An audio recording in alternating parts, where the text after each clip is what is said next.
नमस्कार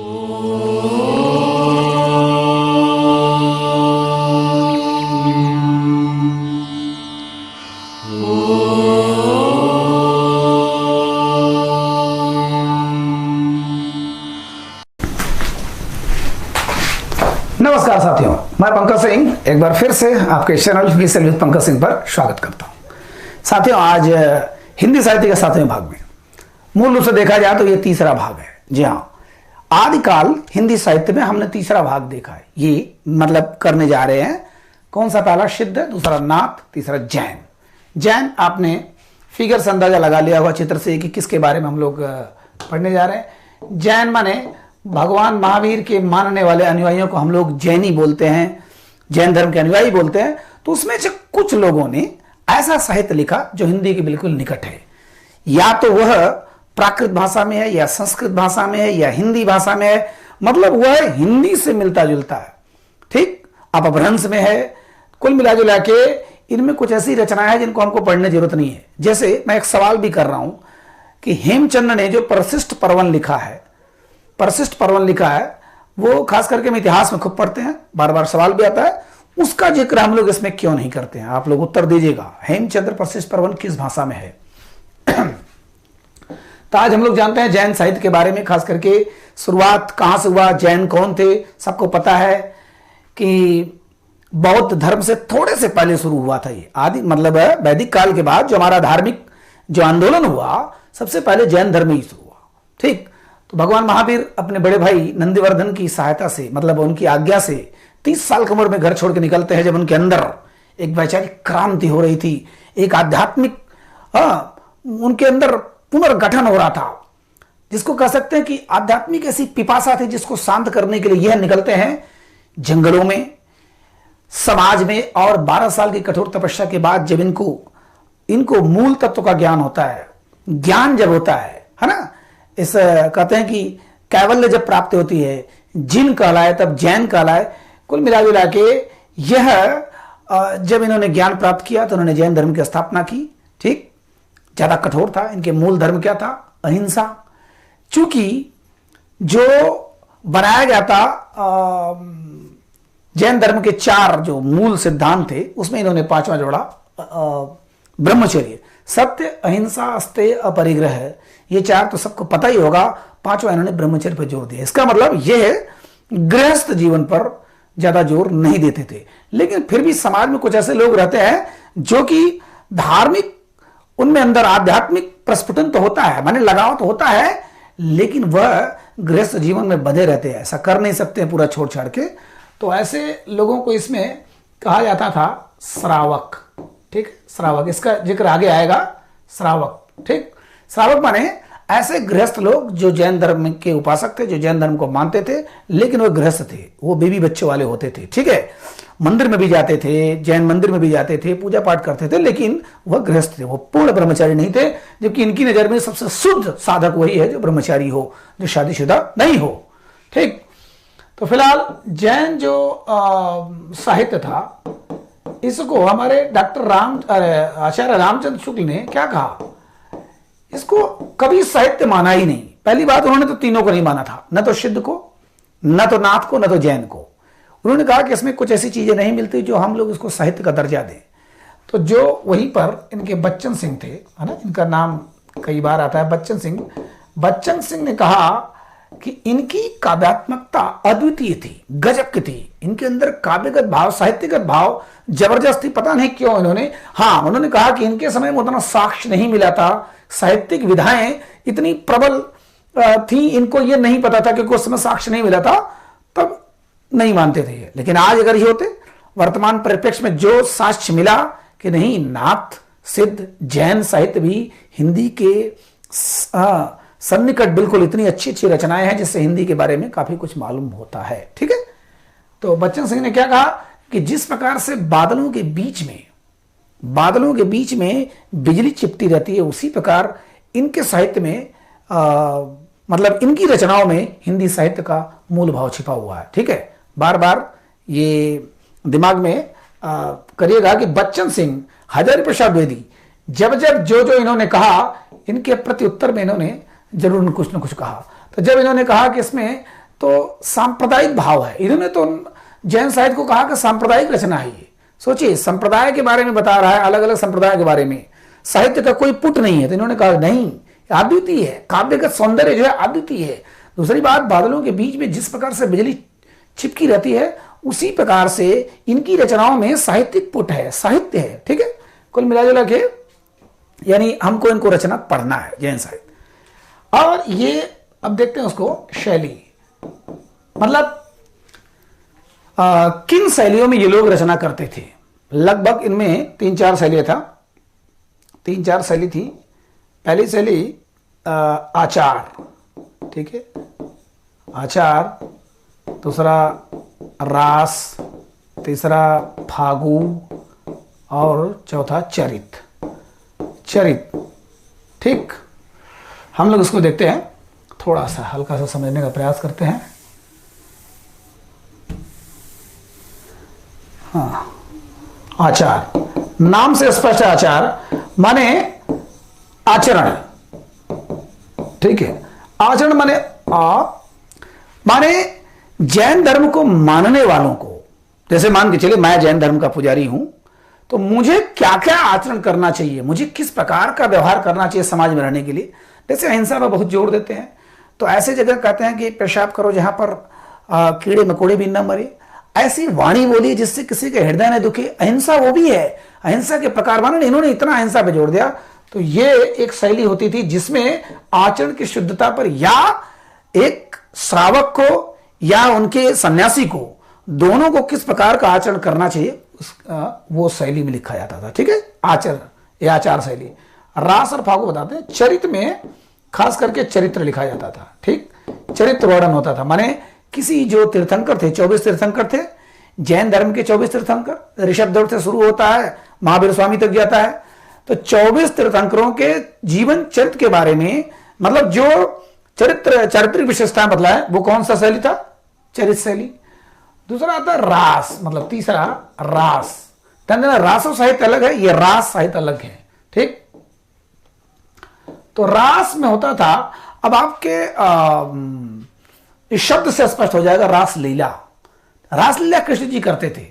इसका मतलब कृष्ण जी जब राधा के साथ रासलीला करते थे, गोपियों के साथ रासलीला करते थे। आज भी हम लोग अगर अपने अगल बगल में जब जन्माष्टमी वगैरह में जब रासलीला वगैरह होता है, तो हम लोग सिर्फ कृष्ण और राधा के प्रेम प्रसंग को देखने नहीं जाते, वहां पर नृत्य और संगीत गीत भी देखने जाते हैं। तो इसमें क्या होता है, नृत्य भी होता है और गीत भी होता है, ठीक। खास करके जो श्रावक लोग होते थे, रात में जैन मंदिरों में जाकर के वहां खूब भजन भी गाते थे और नाचते भी थे, बढ़िया नृत्य करते थे और नाचते भी थे। और अगर याद नहीं आता तो वही रासलीला भगवान श्री कृष्ण का, चूंकि इन जैन साहित्यों में कहीं कहीं श्री कृष्ण का जिक्र कई बार आया हुआ है, ठीक है। रास साहित्य, हाँ, आचार साहित्य माने उनके आचरण के बारे में, किस प्रकार का रहना चाहिए समाज में उनको, है ना, श्रावक को और सन्यासी को। यहां जीवन चरित्र की वो जो शैली है, मतलब उनकी जो लिखी जा रही है साहित्य, वो किस शैली में लिखा जा रहा है, ठीक। अभी हम लोग कुछ लिख रहे हैं, मान लीजिए मुंशी प्रेमचंद है, तो वो एक कृषक समाज का जो वर्णन कर रहे हैं, तो वो भी एक शैली था उनका। और चौथा है फागु, नाम से स्पष्ट है। देखिए, मैं भी फागुन महीने में ही बना रहा हूं ये वीडियो, तो फागु माने फगुआ से संबंधित है, ठीक है। खास करके यह फाल्गुन मंथ में, ठीक, फाल्गुन मंथ में और बसंत पंचमी, बसंत ऋतु में, ठीक। ये बसंत ऋतु जो है, उस समय केवल गीत जो गाया जाता था, ठीक है, फगुआ गीत। अगर आप लोग ग्रामीण एरिया से संबंधित होंगे तो फगुआ आज तो बहुत कम हो गया, या कम हो गया, खत्म होता जा रहा है। एक समय था हम लोगों के बचपन में फगुआ गीत गाया जाता था, है ना। दिन भर लोग होली खेलते थे, शाम को फगुआ गीत गाया जाता था। तो ये सिर्फ गीत होता है, इसमें नृत्य प्लस गीत दोनों होते हैं। तो 4 प्रकार के शैली हो गए, कौन कौन से, फागु, रास और चरित और आचार, आचार, ठीक है। 4 ये शैली हो गया, दिमाग में रखेगा, ये सब सवाल बनने वाली चीजें हैं, ठीक। अब आते हैं कुछ रचनाओं पर। खास करके जो रास था, है ना, रास, ये रास शैली ये किसमें था, ये प्रबंध काव्य शैली में था, और ये मुक्तक में था। ध्यान दीजिएगा, मुक्तक नाम स्पष्ट होगा, शायद पता होगा। प्रबंध काव्य शैली वो होता है जो किसी परिपाटी में, किसी रीत में, किसी नियम कानून में बंध कर चलता हो। और ये क्या था, मुक्तक, आजाद, है ना। जैसे मुक्तक होता है कोई भी रचना कर सकता है, इसमें थोड़ा होता है कि, है ना, अब जैसे हमको गेय पद बनाना हो गया कि बिल्कुल तुक ताल बैठा हो, रिदमिकल हो, तो बड़ी प्रॉब्लम होती है ऐसी कविताएं लिखने में, और ये मुक्तक है। लेकिन यहां पर चूंकि ये शैली है, प्रबंध शैली, माने जो किसी नियम कानून में बनकर चलती हो, जैसे हम मान लिया हमने कहा चौपाई, दोहा, तो किसी न किसी नियम में है ये कि 13-11 मात्रा है, 16-16 मात्रा है, लेकिन ये बिंदास होता है।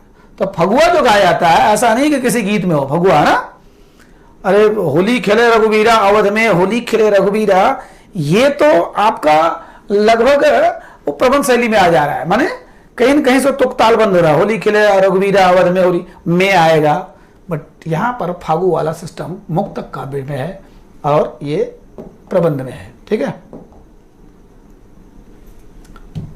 अब आते हैं रचनाओं पर, जिसको हमको सबसे ज्यादा ध्यान देना है। तो 10वीं शताब्दी से पूर्व, 10वीं शताब्दी से पूर्व और 10वीं शताब्दी के बाद तो जो रचनाएं होती थी, इनको हम लोग, इसमें अपभ्रंश का ज्यादा मात्रा था। ठीक है, तो अपभ्रंश युक्त रचनाएं कही गई, अपभ्रंश युक्त। ठीक, और 10वीं शताब्दी के बाद ये अपभ्रंश मुक्त कही गई। माने डॉक्टर नगेंद्र ने जो लिखा है, देखिए हिंदी साहित्य का इतिहास डॉक्टर नगेंद्र और आचार्य रामचंद्र शुक्ल एक पर्याप्त है, नॉर्मल। हाँ, ये आईएएस की तैयारी नहीं हो रही है, लेकिन जो और उसके नीचे जितनी भी परीक्षाएं बहुत है, पर्याप्त हैं। ठीक, तो अपभ्रंश युक्त माने ऐसी रचनाएं जिसमें अपभ्रंश भाषा का प्रयोग खूब जमकर हुआ है, और यह मुक्त था, माने अपभ्रंश नहीं है उसमें। ठीक है, आपको पता होगा, बार बार मैं बोल भी रहा हूं, हिंदी शब्द का, हिंदी भाषा का उत्पत्ति कहां से हुआ? व्युत्पत्ति पहले संस्कृत, संस्कृत से पाली, बौद्ध, फिर प्राकृत, जैन, फिर अपभ्रंश, है ना, सौरसेनी अपभ्रंश, अर्धमागधी, माने ऐसे करके लास्ट में हिंदी आया। ठीक, अब देखते हैं हम लोग कि पहले में अपभ्रंश युक्त कौन से थे। तो पहले थे देवसेन। ठीक, देवसेन साथियों, इनका नाम जरूर याद रखना। देवसेन ने किताब लिखा था श्रावकाचार्य। ठीक, 10वीं शताब्दी में 933 ईस्वी में लगभग था ये, मेरे ख्याल से, जी हाँ 933 ईस्वी में, और इसमें 250 दोहा था। ठीक है, 250 दोहा था, और दोहा में है क्या? श्रावक धर्म के नियम, आचार, विचार। अब आपको मैंने बता दिया कि जो सन्यासी, सन्यासी नहीं, जो पुरुष सन्यासी न बन करके गृहस्थ जीवन में रह करके और जैन धर्म का पालन करना चाहता था, जैसे आज भी बहुत लोग हैं, हमारे हिंदू धर्म में भी हैं, है ना, कुछ लोग तो पूर्ण सन्यासी होते हैं विवेकानंद की तरह, और कुछ लोग होते हैं कि बहुत बड़े साधक होते हैं लेकिन गृहस्थ होने के बाद भी। ठीक, बहुत ऐसे लोग आप उदाहरण देख सकते हैं गृहस्थ होने के बाद। सबसे बड़े रामचंद्र जी का अगर उदाहरण लीजिए, है ना, अगर आप उस स्तर पर नहीं जाते हैं कि ये सब तो दैवी परिकल्पना है। तो श्रावक धर्म के नियम, आचार, विचार इसमें दिया हुआ है, किसने कहा? देवसेन। ठीक, और इसको सबसे पहले चलिए छोड़िए, वो बाद में सवाल करूंगा, है ना, अभी आप अपना कॉन्सेप्ट क्लियर करिए। थोड़े बड़े वीडियो हो जाते हैं, लेकिन 10-20 मिनट का मोहम्मद देखिए, एक बार देखेंगे तो याद हो जाएगा। देवसेन ने क्या लिखा? श्रावकाचार्य। सबसे पहली रचना मानी जाती है किसमें? इसमें अपभ्रंश युक्त में, जैन साहित्य में। ठीक है, अब बढ़ते हैं दूसरे नंबर पर। दूसरे नंबर पर है स्वयंभू। जी हाँ साथियों, सबसे ज्यादा मेरे ख्याल से आप सबने नाम सुना होगा, स्वयंभू। इनको डॉक्टर राम कुमार वर्मा ने कहा हिंदी के प्रथम कवि, डॉक्टर राम कुमार वर्मा। ठीक है, इनको क्या कहा? हिंदी के प्रथम कवि। किसको? स्वयंभू को। अभी तक हम लोग क्या जानते थे? अभी तक हम लोग जानते थे सरहपा हिंदी के प्रथम कवि हैं, लेकिन यहां पर सबका अलग अलग देखिए भाव हो जाता है, सबका अलग अलग मत हो जाता है, सबके अलग अलग चहेते लोग हो जाते हैं। तो इन्होंने अपने अध्ययन के आधार पर कहा कि स्वयंभू ही हिंदी के प्रथम कवि थे। किसने कहा? डॉक्टर राम कुमार वर्मा ने, दीपदान वाले। ठीक है, डॉक्टर राम कुमार वर्मा ने। अब इनकी रचनाएं कुछ देखते हैं हम लोग, लिखते जाइएगा। तो इनकी 3 रचनाएं मूल मिलती हैं, और पहला है पौंचर्यु। पौंचर्यु, जी हाँ, इसमें लगभग 1200 श्लोक है, 1200 श्लोक। ठीक, 1200 इसमें काव्यगत मतलब जितनी सीमा है काव्य का, 1200 श्लोक है ये। और इसमें किसकी कथा है? राम कथा का। ठीक, राम कथा का वर्णन है। जिस प्रकार से तुलसीदास ने रामचरितमानस में, वाल्मीकि ने रामायण में, उसी प्रकार से इन्होंने पौंचर्यु में राम का बड़ा ही विस्तृत वर्णन किया है। इसीलिए इनको कहा जाता है अपभ्रंश का वाल्मीकि, अपभ्रंश का वाल्मीकि। ठीक, अपभ्रंश का वाल्मीकि कहा जाता है। अब चूंकि वाल्मीकि ने रामायण लिखा था किसमें? संस्कृत में, लेकिन ये अपभ्रंश में लिखते हैं। ठीक है, उसमें 1200 श्लोक भी है अपभ्रंश में, और इसको कहा गया पौंचरी को अपभ्रंश का मतलब रामायण, अपभ्रंश का रामायण। और इनको क्या कहा गया? अपभ्रंश का वाल्मीकि। किसको? स्वयंभू को। और डॉक्टर अयाणी नामक एक कवि थे, डॉक्टर अयाणी, इन्होंने क्या कहा? इन्होंने कहा अपभ्रंश का कालिदास। ध्यान देना, इनको कहा अपभ्रंश का कालिदास। अब कालिदास चूंकि इन्होंने बहुत कुछ लिखा, अभिज्ञान शाकुंतलम, मेघदूतम, कुमार संभवम, रघुवंशम। ठीक है, इन्होंने इतनी रचनाएं लिखी, उसके आधार पर चूंकि इनको संस्कृत का सम्राट कहा जाता है, उसी प्रकार से डॉक्टर अयाणी कहते हैं कि ये भी अपभ्रंश के सम्राट थे। इन्होंने कहा कि अपभ्रंश का कालिदास, इन्होंने कहा। ठीक, तो दो उपाधियां अगर कहीं भी पेपर में आता है, अपभ्रंश का कालिदास किसे कहा था? स्वयंभू को। अपभ्रंश का वाल्मीकि किसको कहता है?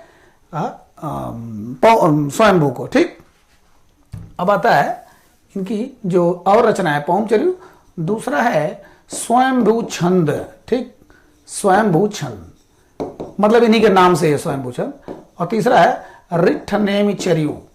ठीक, रिट्ठ नेमिचर्यु ज्यादा कोई इंपॉर्टेंट नहीं है। चर्यु माने चरित। ठीक, जो चरित शैली में है। रिट्ठ नेमिचर्यु है ना, रिट्ठ नेमि नामक एक जैन साधु की मतलब एक कहानी है। स्वयंभू छंद, ठीक है, अपनी ही बात है। और ये पौंचर्यु जो राम कथा है। ठीक, अब आते हैं दूसरे पर। चलिए अब पूरा स्लाइड ही दूसरा बदल देते हैं, पूरी हमको पेज मिल जाएगा। दूसरे पे कौन आते हैं? एक है पुष्पदंत। साथियों, आपने नाम सुना होगा पुष्पदंत, शायद नाम ना सुना हो, पहली बार सुना हो, जो पढ़े होंगे लेकिन जरूर सुनोगे। पुष्पदंत की कौन सी रचना है? महापुराण। महापुराण, जी हाँ, इसमें कृष्ण के बारे में भी चर्चा है। सोचिए, जैन साहित्यकार लिख रहे हैं, जैन आचार्य लिख रहे हैं अपने जैन धर्म के बारे में, मतलब उनसे रिलेटेड चीजें लिख रहे हैं, लेकिन उसमें कृष्ण के अवतारों का भी वर्णन है, कृष्ण की भी चर्चा है। ठीक, तो पुष्पदंत का महापुराण। अभी देखिए, अगर मैं इसमें ये मेरे ख्याल से अगर आप थोड़ा सा देखना चाहें, ये देखिए महापुराण। ठीक, देखिए अब महाकवि पुष्पदंत द्वारा विरचित महापुराण और अनुवाद देवेंद्र कुमार जैन ने किया। देखिए 1 2 3 4 4 भागों में। तो महापुराण, ऐसी बहुत सी चीजें हम लोग अपने पुराणों के बारे में जानते हैं कि 18 पुराण है, ऐसी बहुत सी चीजें जो बिल्कुल हम लोग नहीं जानते। तो आपको फिगर हल्का सा निकाल दिया जिससे आपको दिमाग में आ जाए। तो पुष्पदंत ने क्या लिखा? महापुराण लिखा। ठीक, और इनके बारे में क्या आता है, चलिए अभी इनको देखते हैं। इनके बारे में क्या सवाल आता है?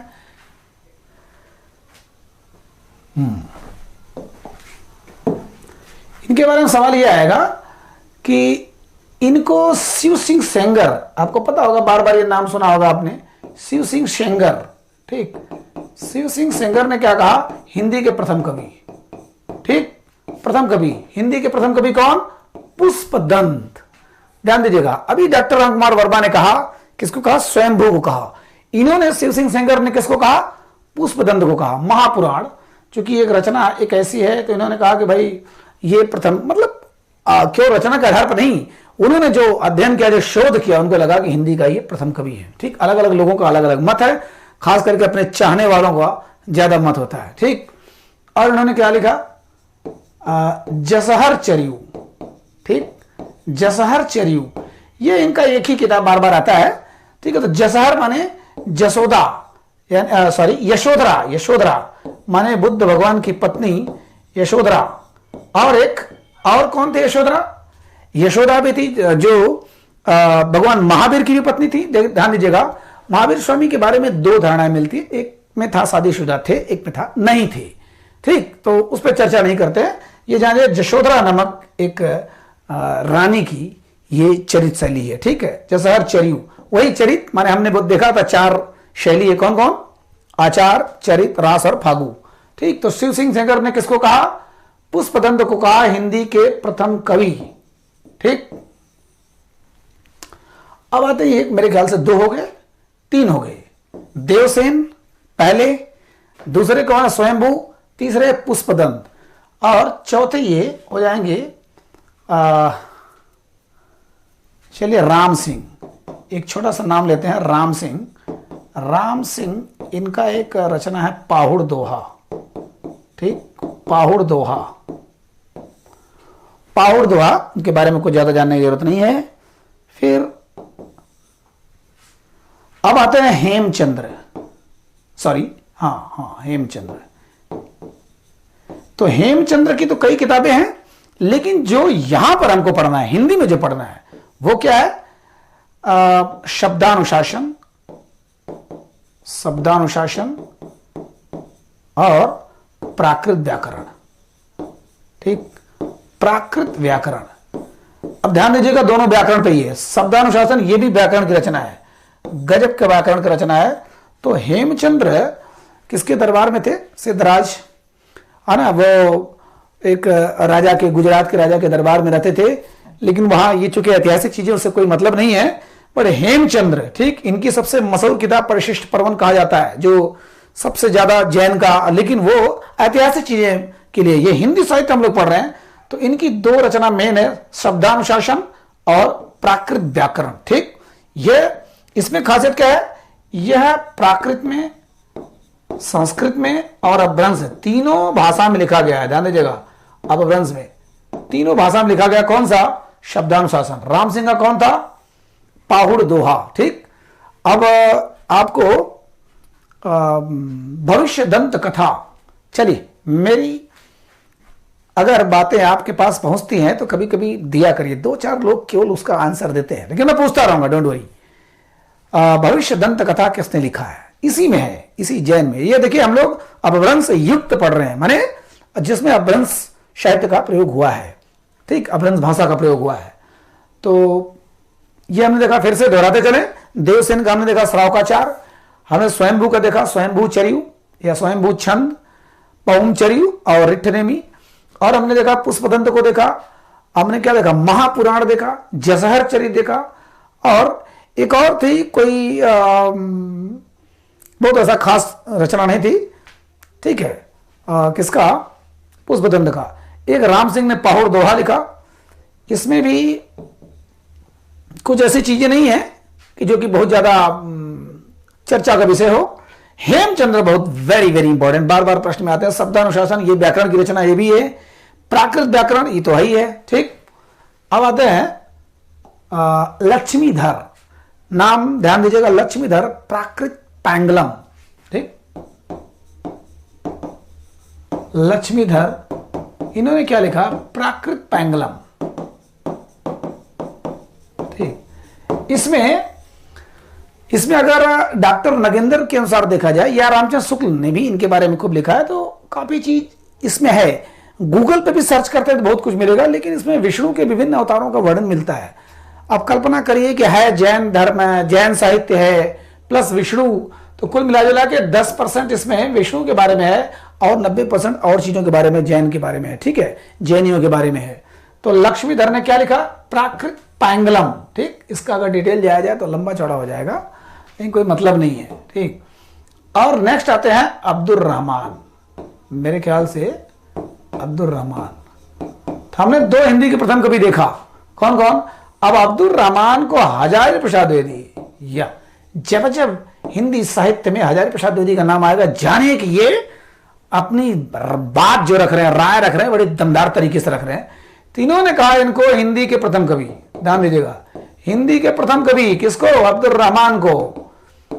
सबसे बड़ी बात कि तीसरे हो गए। शिव सिंह सेंगर ने कहा पुष्पदंत को, डॉक्टर राम कुमार वर्मा ने कहा कि स्वयंभू को, और इन्होंने कहा हजारी प्रसाद द्विवेदी ने अब्दुल रहमान को कहा। एक तो प्रथम मुस्लिम कवि थे, ऐसे मुस्लिम कवि थे जो हिंदी में लिख रहे थे, प्रथम मुस्लिम कवि थे, ठीक। ये तो सब लोग जान भी जाएंगे क्योंकि नाम इसी तरह लग रहा है कि नहीं मुस्लिम कवि हैं, अब्दुल रहमान थे। और जिनकी रचना थी संदेश रासक, संदेश रासक, ठीक है। कई लोग इनको कहते हैं कि रास साहित्य की पहली रचना थी। और भी अलग अलग चीजें आती हैं, लेकिन फिर भी ये दो तीन चीजें जान लीजिएगा कि हजारी प्रसाद द्विवेदी जो अक्सर प्रत्युत्तर देते थे किसका, रामचंद्र शुक्ल का। और इनके बारे में अगर आप अलग से नहीं पढ़ते तो ना तो महावीर प्रसाद द्विवेदी को समझ पाएंगे, ना तो इनको। इनकी बहुत सी रचनाएं हैं। तो इन्होंने कहा कि हिंदी के प्रथम कवि कौन थे, अब्दुल रहमान, चूंकि ये प्रथम मुस्लिम कवि भी थे।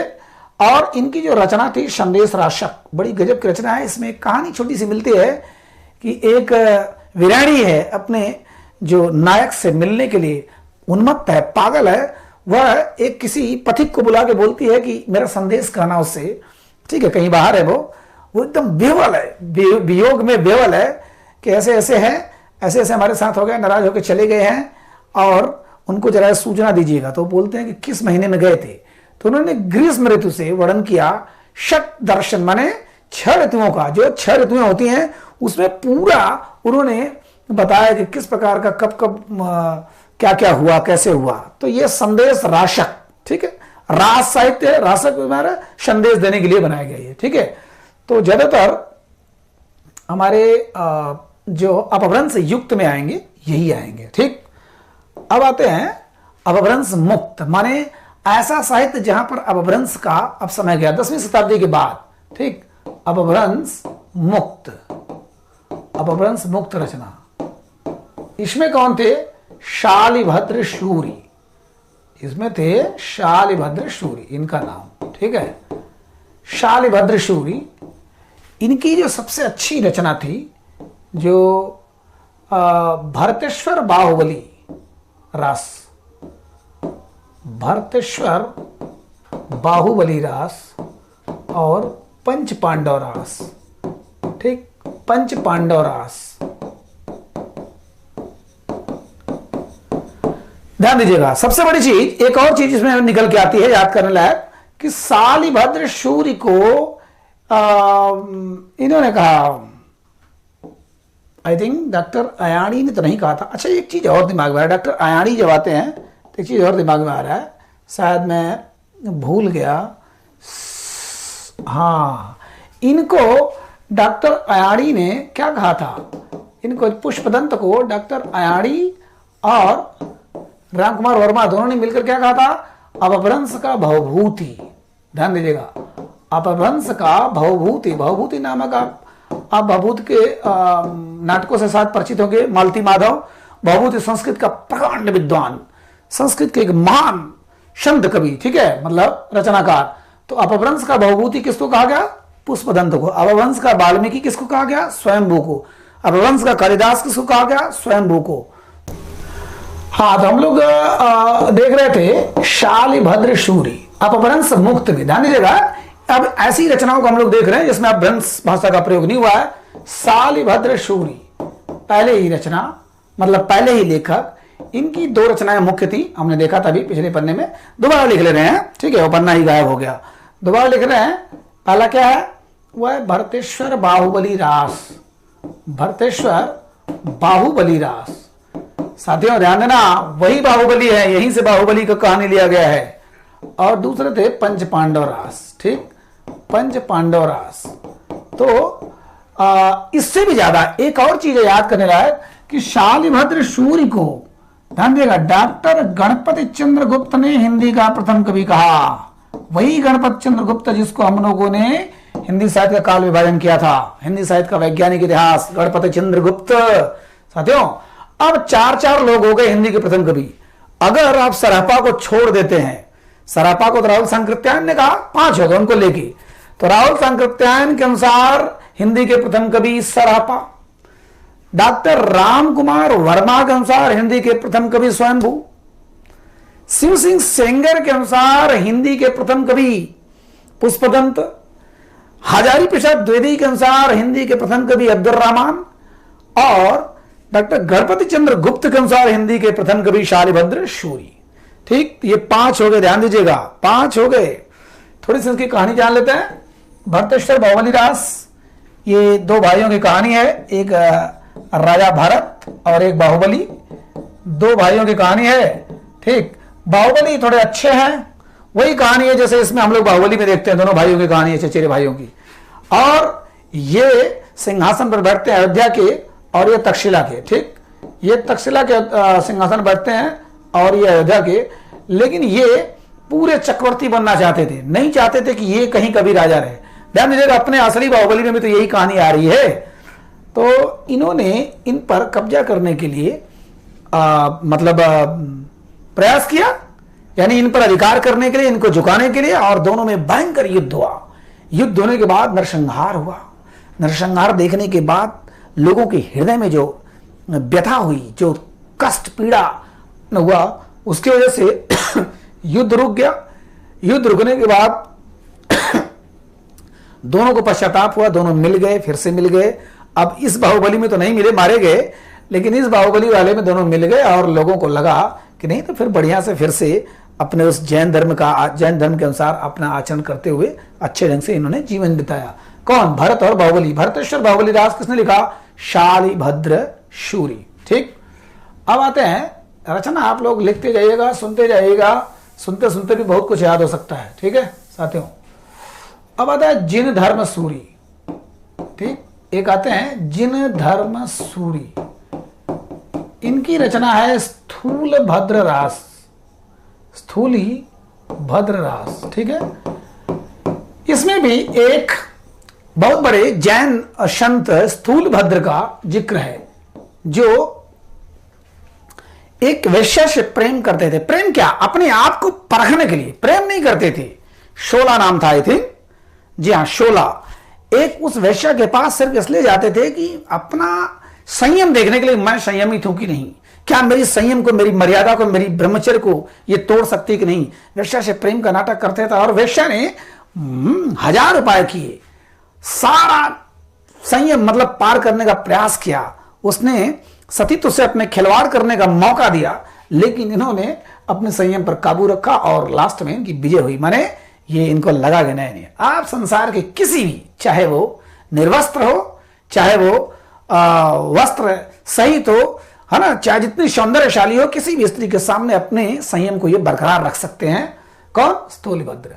तो जिन धर्म सूरी ने क्या लिखा? स्थूलभद्र। विजय सेन सूरी ने क्या लिखा? विजय सेन सूरी, इन्होंने लिखा रेवंत गिरिरास। ध्यान दीजिएगा, रेवंत गिरिरास।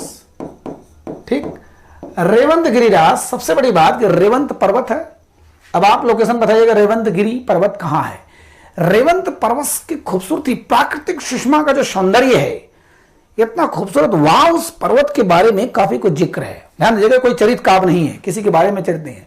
और दूसरी बात, जो महावीर स्वामी के जो वहां पर एक मूर्ति है, उसको सजाने के लिए जितना कुछ व्यवस्था किया गया खूबसूरती ढंग से, उसके बारे में इसमें है। माने यह सजावट के बारे में, प्राकृतिक सौंदर्य के बारे में, इसके बारे में ये कहानी है रेवंत गिरिरास। रेवंत गिरी माने पर्वत, तो रेवंत पर्वत के बारे में, इसके बारे में ज्यादा चर्चा है। ठीक है, और एक लिखे हैं सुमत गुड़ी, एक है सुमत गुड़ी।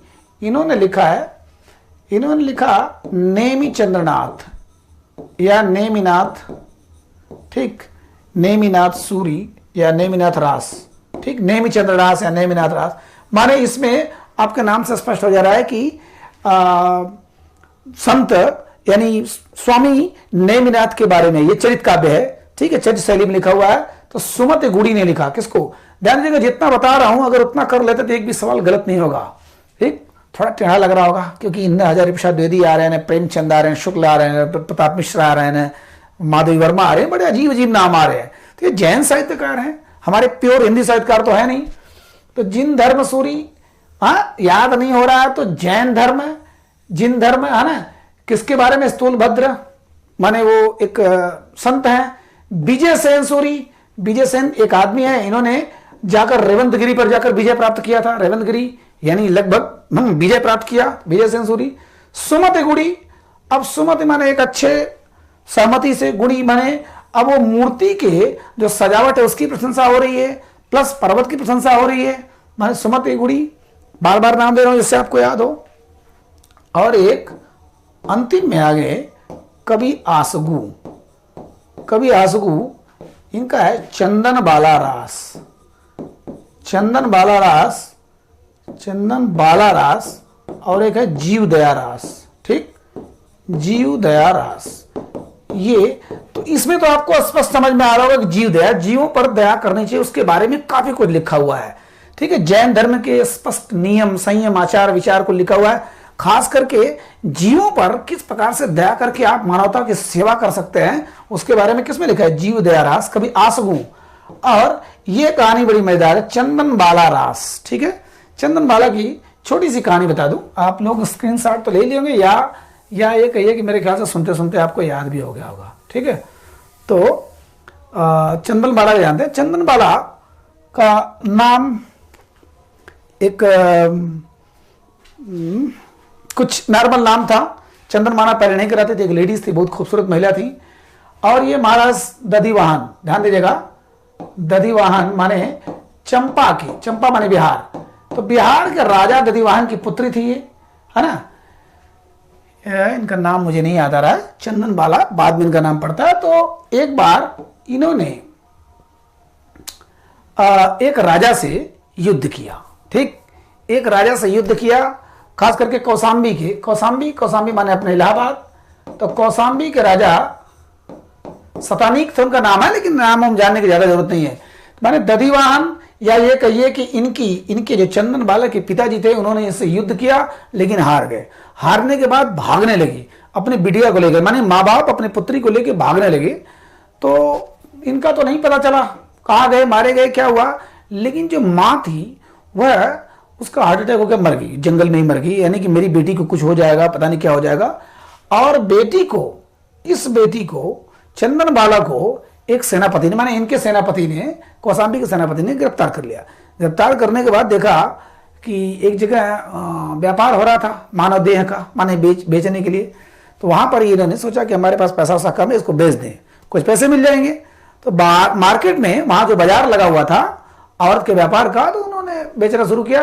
तो एक बहुत अच्छा इंसान, एक साहूकार आदमी था, एक बढ़िया व्यापारी था, उसको एक पुत्री नहीं थी, तो पुत्री की चाहत थी। उसने देखा कि एक लड़की बहुत सुंदर है, मैं इसको ऐसे पुत्री के रूप में रख लेता हूं घर में। तो उन्होंने खरीद लिया। खरीद के लाने के बाद अपने घर में रखते हैं। तो घर में पत्नी तो शुरू में बड़ा उसको अच्छा लगता है कि चलो पुत्री है, अच्छा है। लेकिन एक लेडीज दूसरे लेडीज को देख के, वो भी युवा लड़की को देख के, उसके मन में संदेह कुलवाने लगता है कि हो सकता है ये भविष्य में चलकर ये जादू रचे और शादी कर ले मेरे पति से। तो शुरू से उसकी निगाहें सख्त रहती हैं। और एक दिन कुछ ऐसे, मतलब पैर और धुल रही थी अपने पिताजी का, तब तक उसका बाल गिरा हुआ था। तो उन्होंने बाल को ऐसे उठा दिया कि पुत्री के ढंग से। लेकिन वो लेडीज, उनके पत्नी ने देखा तो शक हो गया कि बस यही, अब मैं समझाती हूँ। तो वो 2-3 दिन के लिए बाहर जाते हैं कहीं पर, और उस बाहर जाने में इस महिला ने इतना कष्ट दिया, जबरदस्ती टकला छील दिया चंदन बाला का। चंदन बाला इन्होंने नाम रखा था, जो व्यापारी था। तो टकला छील दिया। टकला छीलने के बाद गिरफ्तार कर लिया। उसके बाद बड़ा ऊट पटांग खाना दिया, मतलब बहुत ही बुरा बर्ताव किया। 3-4 दिन बाद जब वापस आता है बंदा, तो नौकरानी जब बताती है पूरी कहानी, तो पता चलता है तो बहुत दुखी होते हैं, है ना। लेकिन वही है कि पत्नी के सामने बेबस ऐसे, कुछ हमारे समाज में, हर समाज में मर्द होते हैं ऐसे, पत्नी के सामने बेबस। तो बेचारे कुछ बोल नहीं पाए, लेकिन छुड़ाया उन्होंने, किसी तरह उनको मुक्त किया कि ये लड़की के कोई दोष नहीं है, इसको टकला बना दे इतनी कम उम्र में। बहुत कष्ट था, लेकिन वो उस लड़की का जो पवित्रता थी वो नहीं भंग कर पाई। उसका जो सोच था, उसकी जो, है ना, जो साधना थी, उसको तोड़ नहीं पाई। और अंततः महावीर स्वामी वहीं से गुजरते हैं। तो महावीर स्वामी ने कई शर्त रखा कि मुझे खाना वही खिला सकता है जिनके आंख में आंसू हो, जो कई दिन से भूखी हो, जो टकला हो, ये वो करके जितना शर्त रखा सब उसी से मैच करता था। तो आती हैं, खिलाती हैं, फिर वहीं पर वह भक्त बनती हैं। कुल मिला जुला के बहुत बड़ा साध्वी बनती हैं, किसमें? जैन धर्म में। कौन? चंदन बाला। ठीक है, तो चंदन बाला रास किसने लिखा? कभी आसगू ने। ठीक है, तो हम लोगों ने देखा अपभ्रंश मुक्त में लगभग 3-4 लोगों को, शालिभद्र सूरी, विजय सेन सूरी, जिन सेन सूरी, और कभी आसगू, और एक सुमत गुड़ी भी देखा हमने। ठीक है, नेमिनाथ सूरी, नेमिनाथ रास। तो रास साहित्य को देखा हमने, जिसमें नाच भी होता था और गाना भी होता था। ठीक है साथियों, तो कैसा लगा आप बताइएगा जरूर। जैन साहित्य, ठीक, एक जो अच्छा हाँ, पुष्पदंत। चलिए पांचों का आप लोग कमेंट करते समय पांचों का एक बार हिंदी में लिख दीजिएगा, जैसे और लोग जो पढ़े तो कम से कम उसको पट से नाम याद हो जाए। पांचों का हिंदी किसके अनुसार, हिंदी के प्रथम कवि मैं देखना चाहूंगा। कैसा लगा बताइए जरूर। इसके बाद तुरंत आते हैं दूसरे साहित्य के साथ, रासो साहित्य के साथ। चूंकि हमारा वीर गाथा काल चल रहा है, आदिकाल चल रहा है, तो उसमें कई पार्ट हैं, तो हमने मूल पार्ट आज समाप्त किया। अब उसके बाद उसका जो सहायक पार्ट है रासो साहित्य लेके आते हैं। ठीक है, नमस्कार।